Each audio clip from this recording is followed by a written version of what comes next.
नमस्कार मैत्रिणींनो, आज मी तुम्हाला व्ही शेप कसा कट करायचा ते सांगणार आहे। येथे मी ब्लाऊजची उंची 13.5 इंच घेतलेली आहे आणि छातीची घडी घेतलेली आहे 8.5 इंच प्लस 1.5 इंचाची मार्जिन।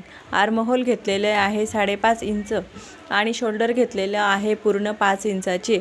आडवा गळा घेतलेला आहे 2 इंच आणि शिवून येणारे शोल्डर 2.5 येण्यासाठी मी इथे 3 इंच घेतलेले आहे।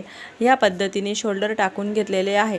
त्यानंतर मी येथे 11.5 इंचाचा गळा घेतलेला आहे। येथे मी स्क्वेअर आखून घेतलेला आहे। त्यानंतर वरच्या बाजूने 3 इंच अंतर सोडून देऊन त्यानंतर येथे मी पेन्सिलने सरळ आकार देऊन घेतलेला आहे। पेन्सिलच्या आकारापासून अर्धा इंच सोडून गोल आकार थोडासा देऊन घ्यायचा आहे। या पद्धतीने व्ही आकार गळा कट करायचा आहे। त्यानंतर आपण मागे टक्स आखून घ्यायचे आहे। व्ही आकाराचा शेप ह्या पद्धतीने पसरून घ्यायचा आहे। थँक्यू।